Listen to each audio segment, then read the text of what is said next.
नमस्कार, स्वागत है आप सभी का ग्रैंड न्यूज नेटवर्क में और मैं हूं आपके साथ सीमा। चलिए एक नजर डाल लेते हैं आज की ताजा खबरों की ओर। छत्तीसगढ़ के पूर्व मुख्यमंत्री भूपेश बघेल एक दिवसीय प्रवास पर बिलासपुर पहुंचे। इस दौरान उन्होंने मीडिया से चर्चा करते हुए प्रदेश की भाजपा सरकार और स्थानीय पुलिस प्रशासन पर जमकर निशाना साधा। भूपेश बघेल ने आरोप लगाया कि सत्ता का दुरुपयोग करके विपक्ष के नेताओं और कार्यकर्ताओं को दबाने की कोशिश की जा रही है। उन्होंने साफ तौर पर कहा कि कांग्रेस का एक नौजवान साथी लगातार जनता की लड़ाई लड़ रहा है, जिसके समर्थन में आज पूरी पार्टी एकजुट है। इस राजनीतिक घटनाक्रम के बाद बिलासपुर का सियासी पारा गर्मा गया है। आइए देखते हैं पूरी खबर। बिलासपुर में मीडिया से मुखातिब होते हुए पूर्व मुख्यमंत्री भूपेश बघेल ने सीधे तौर पर पुलिस प्रशासन की कार्यप्रणाली पर सवाल उठाए। उन्होंने कहा कि हमारा एक जाबाज कार्यकर्ता लगातार संघर्ष कर रहा है और उसके अधिकारों की रक्षा के लिए सभी साथी धरने पर बैठे हैं। बघेल ने आरोप लगाया कि सरकार के इशारे पर स्थानीय स्तर पर कार्यकर्ताओं को प्रताड़ित करने का खेल खेला जा रहा है, जिसे कांग्रेस पार्टी किसी भी कीमत पर बर्दाश्त नहीं करेगी। तो दिख ही रहा है, बिना हथियार के आप धारा 25 लगा देते हैं और बिना हथियार चलाए धारा 27 लगा देते हैं, तो पुलिस को सपना आता है और धारा लगा देते हैं। और प्रदेश अध्यक्ष जी भी बैठे हैं और पूर्व उप मुख्यमंत्री भी बैठे हैं, सारे लोग सरगुजा संभाग के सारे बड़े नेता वहाँ उपस्थित थे, लेकिन फिर भी पुलिस दबाव में काम कर रही है। ये काम करना छोड़े, कानून व्यवस्था के हिसाब से चले तो लोगों में विश्वास बनेगा। पूरा वहाँ विश्रामपुर और श्रीनंदनपुर में स्थिति ये है कि सब लोग देख रहे हैं, खुले बाजार की बात है, कोई न हाथापाई हुई है, ना मारपीट हुई है, न किसी ने हथियार रखा है, न हथियार चला है और आम सेट लगा रहे हैं। हमारा नौजवान साथी है, लड़ रहा है। आइए कार्यकर्ता के लिए देखो, धरना प्रदर्शन में बैठे हुए। इस एक दिवसीय दौरे के दौरान भूपेश बघेल ने कार्यकर्ताओं में नया जोश फूंका और साफ किया कि दमनकारी नीतियों के खिलाफ ये लड़ाई आगे भी जारी रहेगी। उन्होंने चेतावनी भरे लहजे में कहा कि प्रशासन अपनी निष्पक्षता बनाए रखे और सत्ता पक्ष के दबाव में आकर एक तरफा कार्रवाई करना बंद करे। बिलासपुर में हुए इस बड़े राजनीतिक विरोध प्रदर्शन ने आने वाले दिनों में आंदोलन को और तेज करने के संकेत दे दिए हैं। ग्रैंड न्यूज के लिए कैमरामैन अमर ध्रुव के साथ पिंटू दुबे की रिपोर्ट। छत्तीसगढ़ के पूर्व मुख्यमंत्री भूपेश बघेल ने बिलासपुर में मीडिया से चर्चा के दौरान पुलिस प्रशासन और भाजपा सरकार पर तीखा हमला बोला है। उन्होंने कांग्रेस कार्यकर्ता पर की गई कानूनी कार्रवाई को पूरी तरह निराधार बताते हुए कहा कि बिना किसी हथियार की बरामदगी या इस्तेमाल के भी पुलिस ने आर्म्स एक्ट की धारा 25 और 27 लगा दी है, जिससे साफ होता है कि पुलिस केवल राजनीतिक दबाव में काम कर रही है। बघेल ने जोर देकर कहा कि विश्रामपुर और शिवनंदनपुर की घटना को सबने खुले बाजार में देखा है, जहां ना तो कोई हाथापाई हुई, ना मारपीट और ना ही किसी के पास कोई हथियार था। उन्होंने चेताया कि सरगुजा संभाग के सभी वरिष्ठ नेताओं और प्रदेश अध्यक्ष की मौजूदगी के बावजूद प्रशासन का ये तानाशाही रवैया निंदनीय है और पुलिस को जनता का भरोसा जीतने के लिए दबाव में काम करना बंद कर कानून व्यवस्था के हिसाब से चलना चाहिए। बिना हथियार के आप धारा 25 लगा देते हैं और बिना हथियार चलाए धारा 27 लगा देते हैं, तो पुलिस को सपना आता है और धारा लगा देते हैं। और प्रदेश अध्यक्ष जी भी बैठे हैं और पूर्व उप मुख्यमंत्री भी बैठे हैं, सारे लोग सरगुजा संभाग के सारे बड़े नेता वहाँ उपस्थित थे, लेकिन फिर भी पुलिस दबाव में काम कर रही है। ये काम करना छोड़े, कानून व्यवस्था के हिसाब से चले तो लोगों में विश्वास बनेगा। पूरा वहाँ विश्रामपुर और श्रीनंदनपुर में स्थिति ये है कि सब लोग देख रहे हैं, खुले बाजार की बात है, कोई न हाथापाई हुई है, ना मारपीट हुई है, न किसी ने हथियार रखा है, न हथियार चला है और आम सेट लगा रहे हैं। छत्तीसगढ़ के पूर्व मुख्यमंत्री भूपेश बघेल ने बिलासपुर प्रवास के दौरान मीडिया से बातचीत में प्रधानमंत्री नरेंद्र मोदी और उनके उद्योगपति मित्रों पर जमकर सियासी बाढ़ चलाए। पीएम मोदी और इतालवी प्रधानमंत्री जॉर्जिया मेलोनी की हालिया मुलाकातों पर चुटकी लेते हुए बघेल ने कहा कि मोदी जी इटली गए, मेलोनी से मिले और मोदी जी का डी और मेलोनी का मेलो मिलाकर मेलोडी हो गया। उन्होंने केंद्र सरकार के विरोधाभासों पर सवाल उठाते हुए कहा कि प्रधानमंत्री देश की जनता को तो सोना ना खरीदने, खाद्य तेल का कम उपयोग करने, विदेशी शादियों से बचने और डॉलर बचाने की नसीहत देते हैं, लेकिन दूसरी तरफ उनके परम मित्र अडानी जी खुद अमेरिका में 10 अरब डॉलर का भारी भरकम निवेश करने जा रहे हैं। बघेल ने कटाक्ष करते हुए कहा कि एक तरफ प्रधानमंत्री खुद काफिला लेकर रैलियां और विदेश यात्राएं कर रहे हैं और दूसरी तरफ आम जनता पर पाबंदियां लगाई जा रही हैं। उन्होंने मुस्कुराते हुए अपने चिर परिचित अंदाज में इस पूरे घटनाक्रम और विरोधाभास का उत्तर देते हुए कहा, मेलोडी खाओ, खुद जान जाओ। मोदी जी गए मेलोनी के मेलो और मोदी का डी मेलोडी हो गया, और यहाँ बोल के गए हैं कि सोना मत खरीदो, डिस्टेंस क्या बोलते हैं उसको, सोना मत खरीदो, खाद कम उपयोग करो, तेल मत करो, विदेश यात्रा मत करो, विदेश में जाकर शादी मत करो, ये सब बता दिए। डॉलर बचाओ, है ना? क्यों भाई? मोदी जी खुद विदेश यात्रा में चले गए, यहाँ काफिला लेकर रैली निकाल रहे हैं, फिर उसके बाद क्या कर रहे हैं? उनके जो मित्र हैं अडानी जी, वो 10 अरब डॉलर इन्वेस्ट करेंगे अमेरिका में। हमको कहते हैं डॉलर मत खर्चा करो, और उसके मित्र हैं 10 अरब डॉलर अमेरिका में इन्वेस्ट करेंगे। इसका उत्तर क्या है?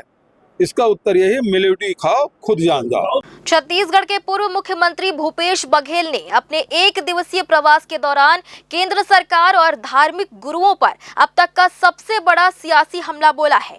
बघेल ने जगत गुरु रामभद्राचार्य को आड़े हाथों लेते हुए प्रधानमंत्री नरेंद्र मोदी की नीतियों पर कई गंभीर सवाल खड़े किए। उन्होंने केरल के मंत्री के गौ मांस भक्षक होने का दावा करते हुए रामभद्राचार्य से उनकी चुप्पी पर जवाब मांगा है। साथ ही अयोध्या में हुई प्राण प्रतिष्ठा की विधि और शंकराचार्य की अनुपस्थिति को लेकर भी घेरा है। पूर्व मुख्यमंत्री ने तंज कसते हुए कहा कि आरएसएस आज हिंदू धर्म का सबसे बड़ा ठेकेदार बन बैठा है, जबकि मोहन भागवत ने कभी किसी मंच से संस्कृत का एक श्लोक तक नहीं बोला। आइए देखते हैं क्या है पूरी खबर। अपने तीखे बयानों के लिए मशहूर भूपेश बघेल ने रामभद्राचार्य को चुनौती देते हुए कहा कि यदि वे खुद को बहुत बड़ा ज्ञानी मानते हैं तो उन्हें इन विषयों पर अपनी राय स्पष्ट करनी चाहिए। बघेल ने मर्यादा पुरुषोत्तम श्री राम का उदाहरण देते हुए कहा कि जब लंका जाने के लिए पुल का निर्माण हो रहा था, तब माता सीता की अनुपस्थिति में मूर्ति बनाकर पूजा पाठ संपन्न हुआ था, लेकिन अयोध्या में बिना शंकराचार्य के ही प्राण प्रतिष्ठा कर दी गई। यहाँ तक कि रामभद्राचार्य को भी वहाँ वह सम्मान नहीं मिला। उन्होंने आगे कहा कि उत्तर पूर्व के राज्यों में गौमांस भक्षण करने वाले मुख्यमंत्री और मंत्री मौजूद हैं और केरल के गौमांस भक्षक रिजवी को मोदी जी ने अपने मंत्रिमंडल में जगह दे दी। तो क्या रामभद्राचार्य और तथाकथित धर्म के ठेकेदार इसे उचित मानते हैं? ये बताया रामभद्राचार्य जी, ये गौ भक्त हैं, राम भक्त हैं, और मोदी जी ने किरण रिजिजू जो गौमांस भक्षक है उसको मंत्रिमंडल में रखे हैं। क्या रामभद्राचार्य जी उसे उचित मानते हैं? नॉर्थ ईस्ट में जितने उसके मुख्यमंत्री हैं, मंत्रीगण हैं, बहुत सारे लोग हैं जो गौमांस भक्षण कर रहे हैं, गोवा में कर रहे हैं।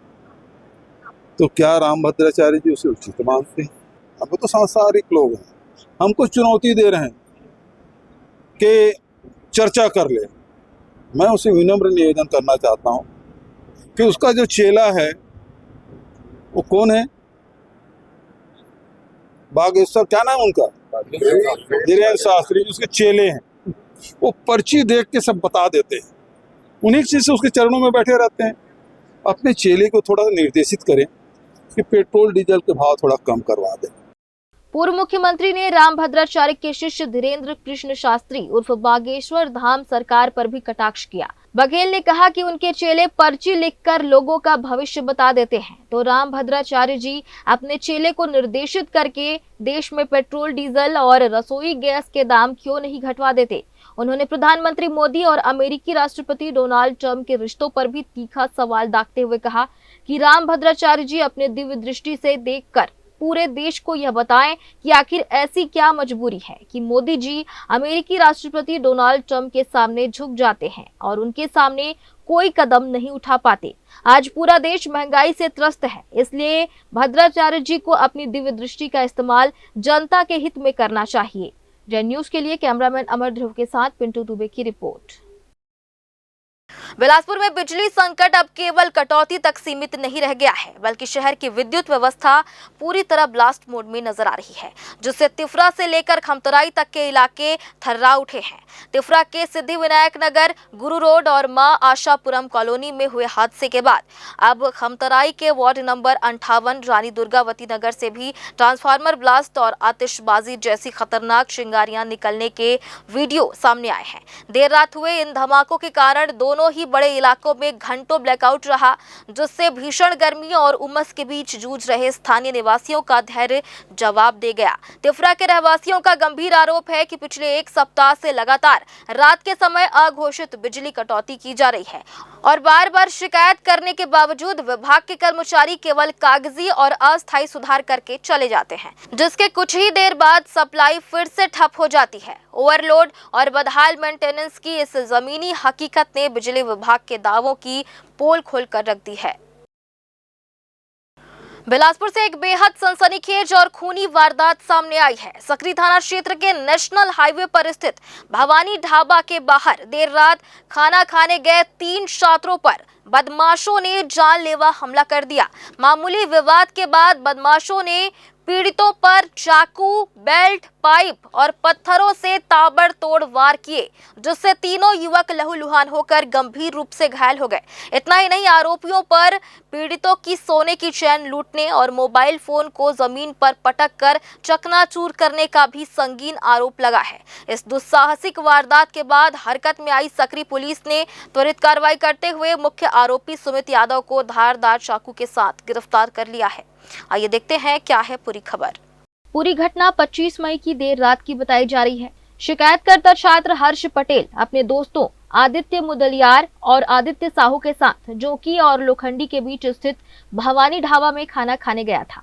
जब तीनों खाना खाकर वापस लौट रहे थे, तभी वहां मौजूद बदमाशों ने बिना किसी वजह के गाली गलौज शुरू कर दी। विरोध करने पर आरोपी सुमित यादव ने अपने 6 से 7 साथियों के साथ मिलकर पीड़ितों पर हमला बोल दिया। धारदार चाकू और लाठी डंडों से किए गए इस हमले में तीनों छात्रों के सिर और शरीर पर गंभीर चोटें आई है।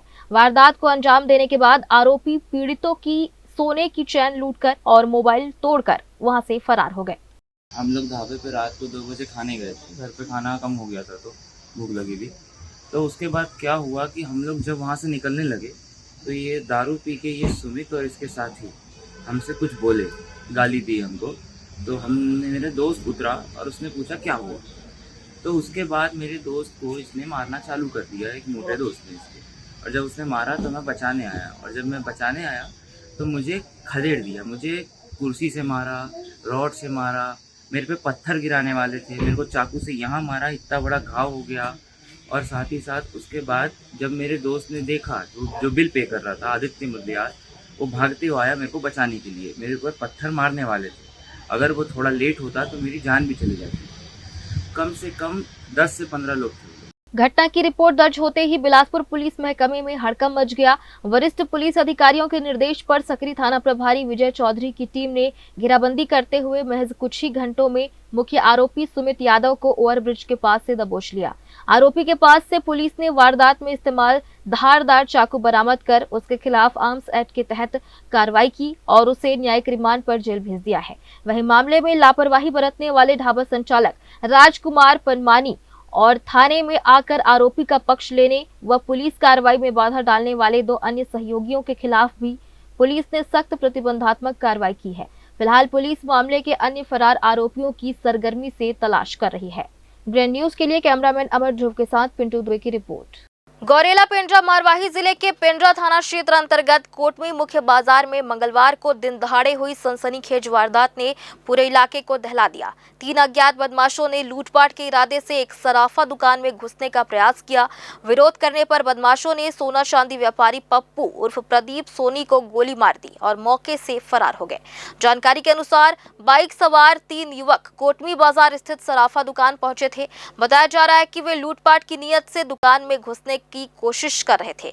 इसी दौरान व्यापारी पप्पू सोनी ने उनका विरोध किया, जिससे नाराज बदमाशों ने उन पर गोली चला दी। गोली लगने से गंभीर रूप से घायल व्यापारी को स्थानीय लोगों की मदद से तत्काल जिला चिकित्सालय पहुंचाया गया, जहां इलाज के दौरान उनकी मौत हो गई। व्यापारी की मौत की खबर फैलते ही क्षेत्र में शोक और आक्रोश का माहौल बन गया।